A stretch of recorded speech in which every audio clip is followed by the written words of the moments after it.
plaisir de vous retrouver. Aujourd'hui, nous sommes à la bibliothèque de l'école Alice Parizeau. Vous avez sûrement remarqué derrière moi, il y a quelque chose qu'on ne voit pas toujours dans les bibliothèques des écoles.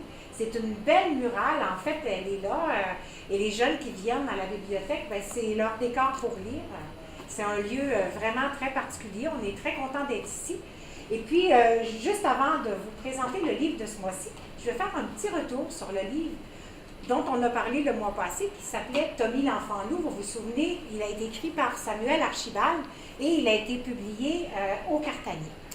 En fait, aujourd'hui, on accueille quelqu'un de passionnant et de passionné. Quelqu'un qui a fait plusieurs livres, mais celui dont on va parler avec lui aujourd'hui s'appelle Notre environnement. Il a été publié aux éditions de Lisatis et illustré par Yves Dumont. Alors, ça me fait très plaisir de vous présenter Jacques Pasquet. Bonjour, Jacques. Mais bonjour, et puis bonjour à tous ceux qui vont écouter aussi, ou à toutes celles qui vont écouter. C'est sûr que tout le monde va t'écouter. En fait, Jacques, tu es là aujourd'hui pour nous parler de cet ouvrage-là, dans lequel tu as mis toute ta connaissance, mais aussi tout ton amour et ton envie de parler de notre planète, de parler de l'environnement, de ce qui est autour de nous, de ce qui constitue en fait notre vie à tous. Et oui, et j'allais dire non seulement à tous les humains, mais aussi à toute créature vivante, oui. Aussi bien des animaux que des insectes, que des arbres. Et je dis toujours, ce qui me plaît dans cette planète Terre, elle est très belle, et les anciens l'appelaient souvent la Terre-Mère. Oui. Et les peuples premiers avaient un grand respect pour la nature. Et si j'ai décidé d'écrire ce livre, c'est parce que depuis quelque temps, j'entends beaucoup parler de catastrophes, de choses catastrophiques, de grands drames qui inquiètent tout le monde et en fait qui font qu'on se ferme les yeux sur tout ça, on se dit je ne veux plus rien voir, je ne veux plus rien entendre. Oui, il y a un problème avec notre environnement. Et l'idée de ce livre m'est venue parce que moi, quand je me promène ou quand je parle aux vieux saules-pleureurs de mon parc, je me dis la nature, elle est belle, la planète est belle, mais on ne la voit plus parce qu'on est complètement pris par nos technologies. Et on se promène tous avec un téléphone cellulaire pour regarder un paysage. Et là, je me suis dit, mais qu'est-ce qui se passe? Et ce que j'ai découvert, c'est qu'on utilise des grands termes, des grands mots, le carbone, le réchauffement climatique, l'effet de serre. Mais qu'est-ce que c'est? Et l'idée de ce livre m'est venue parce que mes petits-enfants me posent beaucoup de questions. Et j'ai dit à mes petits-enfants, je vais vous expliquer, puis je vais l'expliquer à tous les enfants. Et ce livre, Notre environnement, en fait, c'est un livre qui explique ce que c'est que l'air, l'eau, la terre, non seulement ce que c'est le climat, les énergies, j'explique ce que c'est de façon simple. Alors oui, j'ai travaillé beaucoup, parce que c'est pas évident à simplifier. C'est long, frère. C'est long, oui, c'est difficile de faire simple. Mais ce que je voulais, c'est que, et quand on est un enfant, et quand on est un adulte, on puisse comprendre facilement, par exemple, ce que c'est que l'effet de serre. C'est un phénomène complexe, mais on peut l'expliquer simplement. Il suffit d'aller dans notre voiture, au mois d'août, quand il fait 27 degrés dehors, on laisse la voiture en plein soleil, on rentre dans la voiture, il fait 35 à l'intérieur, il fait très chaud, pourquoi? Parce qu'il y a eu un effet de serre. L'effet de serre, c'est la même chose, c'est-à-dire qu'effectivement, le soleil est passé à travers les vitres, et puis à un moment donné, il y en a une partie qui ressort, les rayons de soleil et la chaleur, mais l'autre partie reste dedans. Et ça m'a amené à fouiller puis à décortiquer tous ces éléments-là. Pourquoi? Parce que je veux que, au lieu d'avoir peur de l'environnement, au lieu de s'inquiéter, si on comprend comment ça fonctionne, l'eau par exemple, on pense que l'eau, si je demande aux gens, vous savez, combien il y a de l'eau sur la Terre, on sait qu'il y a de l'eau douce et de l'eau salée. Je dis aux gens, est-ce que l'eau douce et l'eau salée, c'est la même quantité? Bon, on va me dire, on ne sait pas. Ben, je vais vous surprendre, 97% de l'eau de cette planète est de l'eau salée. Or, on gaspille énormément d'eau. Et l'eau, par exemple, c'est quoi l'eau potable? On achète des tonnes de bouteilles d'eau en plastique pour mettre de l'eau, pour boire de l'eau, alors que l'eau du robinet, elle est potable. Mais elle fait peur aux gens parce qu'on a l'impression qu'on ne connaît pas. Alors c'est ce que j'ai eu le goût de faire pour l'eau, pour l'air, pour le sol aussi, on ne sait pas ce que c'est que le sol. On parlait tout à l'heure, un petit ver de terre, on n'aime pas les vers de terre. Ah, sauf pour aller à la pêche. Mais ils sont très pratiques. Ils sont importants. Et savez-vous qu'un petit ver de terre, si vous allez fouiller dans le livre, mais je vous donne quand même la réponse, un petit ver de terre de rien du tout peut digérer 36 tonnes de terre par année. J'essaierai de voir, une tonne, c'est 1000 kilos. Ça fait combien d'élèves à digérer ça en une année? Alors, ça fait plusieurs écoles. Et ce que je souhaite de ce livre, ce que je souhaite, c'est quand vous allez le lire, parce que j'espère que vous allez le lire, vous allez découvrir que l'environnement, c'est pas si compliqué que ça. Vous allez surtout découvrir qu'il y a des manières, il y a des gens qui sur cette planète posent plein de gestes, tout simples, extraordinaires dans certains cas et tout simples dans d'autres. Vous allez découvrir que vous faites partie, chacune et chacun d'entre vous, de cette planète, de cet environnement, et qu'il faut qu'on en prenne soin. D'ailleurs, je dis toujours, quand je disais tout à l'heure, je parle, moi, à mon vieux sur le pleureur dans le parc en face de chez moi, je trouve qu'on devrait tous regarder notre environnement et même à la limite déclarer qu'on aime cet environnement, au lieu de tout le temps se plaindre que ça ne va pas. Et c'est pourquoi j'ai fait ce livre. Parce que je souhaite que les élèves, tout seuls ou en groupe, vous soyez capables d'expliquer même à vos amis et à vos parents, à ceux qui n'auront pas lu le livre, et à vos parents, ce que c'est que cet environnement. La beauté. La beauté des choses. Magie, la beauté. La beauté des choses. Alors, je pense à l'océan, l'eau, on parlait de l'eau et de l'océan. On parle souvent de l'océan de plastique. C'est quelque chose qui préoccupe beaucoup les gens. Et c'est vrai qu'il existe un océan de plastique quelque part dans le Pacifique, entre autres. Mais on a un rôle à jouer. C'est sûr qu'on ne peut pas aller dans le Pacifique pour nettoyer l'océan. Il y a quelqu'un qui est en train d'essayer de le faire. Un jeune étudiant de 27 ans qui a trouvé une manière d'essayer d'aller nettoyer cet océan de plastique. Il n'est pas vieux, lui, c'est pas un chercheur. Et je me dis, si chacun de nous, et c'est le but du livre, si on comprend comment ça fonctionne, si on comprend ce qui pollue, ce qui détruit notre environnement, et même dans les maisons, parce que souvent on se dit, oh l'air pollué c'est l'extérieur.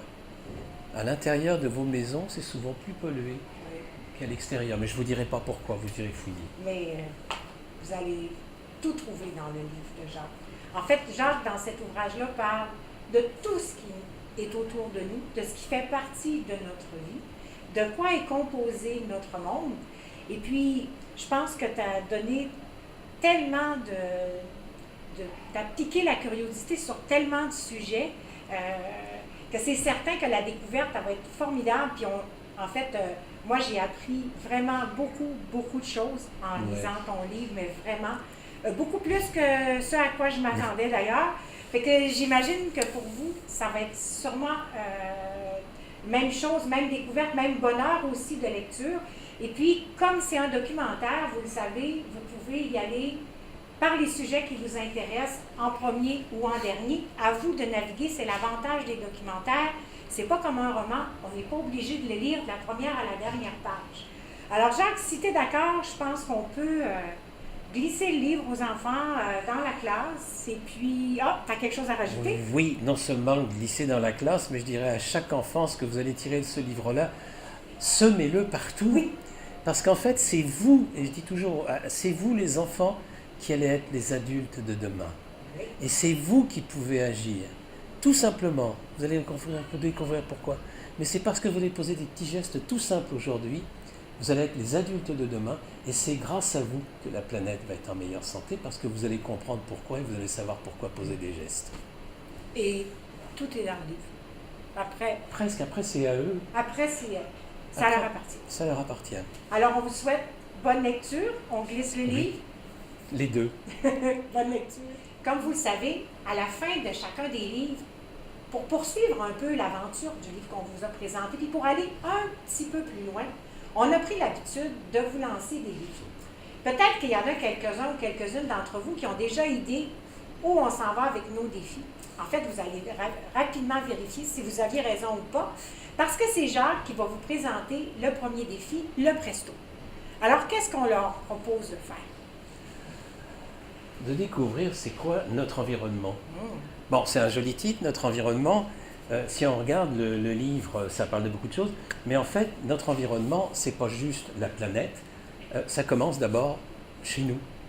Et ce que j'allais dire, c'est que le premier environnement, c'est l'espace où vous vous déplacez régulièrement. Ça commence par votre chambre, la maison, mais ça poursuit aussi dans la rue, le parc où vous jouez, tous les endroits où on se promène dans le quartier. En fait, on leur demande de nous nommer l'endroit qu'ils aiment Alors, dans leur environnement. l'idée, c'est dans tout ça, quel est l'endroit, effectivement, que vous trouvez le plus intéressant pour vous, le plus beau, celui où vous avez envie d'aller vous cacher à un moment donné parce que vous avez envie de rêver ou parce que vous avez envie de vous cacher parce que vous avez fait une bêtise et puis que vous ne savez pas trop où aller. Notre environnement, c'est l'endroit où on aime être parce qu'il est beau, parce qu'on y est bien, parce qu'on s'y sent bien. C'est ça, et il y en a partout autour de nous. Pour le prochain défi, le défi mollo, en fait, vous le savez, ce livre-là, c'est pas un roman. C'est pas une bande dessinée, c'est un documentaire. Et les documentaires ont quelque chose de spécifique. En fait, il y a quelque chose qui leur appartient juste à eux. C'est qu'on y trouve, presque toujours, excusez la bizarre avec ma page, un sommaire ou une table des matières. Qu'est-ce que c'est un sommaire ou une table des matières? En fait, c'est la partie du livre qui vous dit comment le livre est divisé, quels sont les sujets qui sont abordés et comment vous pouvez les trouver facilement. Mais il n'y a pas que ça dans un documentaire. À la fin, vous allez toujours retrouver soit un glossaire, soit un index. Qu'est-ce qu'on a dans un glossaire? C'est l'explication des mots plus spécifiques au sujet dont on traite et c'est aussi peut-être des difficultés de compréhension de certains mots. Ce qu'on vous demande, c'est d'aller à l'intérieur de votre bibliothèque, dans les rayonnages, essayer de trouver d'autres ouvrages documentaires, et afin de valider si vous allez y retrouver des tables de matière, des glossaires, des index.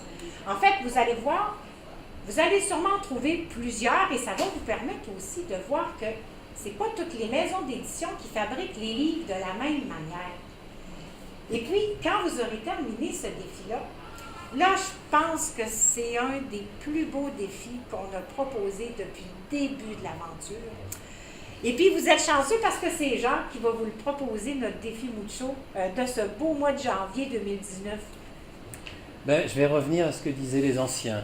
La Terre, notre mère, la Terre planète, notre mère, elle est tellement belle, et c'est vrai que je la trouve belle, et moi j'aime lui rendre hommage. Alors, le défi que je vous pose, il va vous paraître farfelu, mais pourtant je vais vous dire qu'il est important.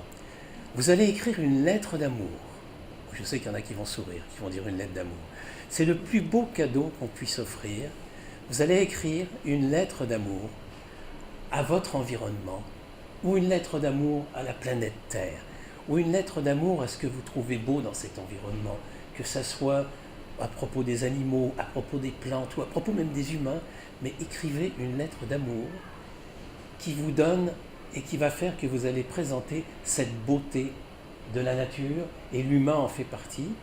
Et la surprise qu'il y aura, c'est que peut-être qu'à un moment donné, vous aurez quelqu'un qui viendra vous lire cette lettre d'amour, où vous parlez d'amour de la planète et d'amour de la Terre. En fait, ce que Jacques propose, c'est d'aller rencontrer une classe.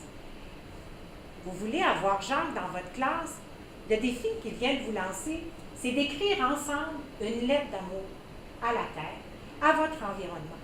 Vous pouvez aussi joindre à cette lettre-là les efforts que vous êtes prêts à faire pour la garder belle, puis pour qu'elle continue d'être aussi et toujours merveilleuse. Quand votre lettre va être écrite, vous allez l'envoyer à l'adresse qui apparaît en bas de l'écran. Il y a un tirage au sort qui va être fait. La date va être inscrite dans la fiche d'accompagnement. Et la classe qui va être pigée au hasard, va avoir le bonheur, c'est le bon mot, le bonheur de recevoir Jacques qui va aller vous parler de ses multiples passions, mais de son amour vraiment profond pour son saule pleureur et pour le reste aussi de la planète. Alors, là-dessus, moi, je vous dis bonne lecture, bonne découverte. On se voit le mois prochain. Merci encore infiniment, Jacques. Merci, puis bonne lecture à toutes et à tous. Et à bientôt. Au revoir.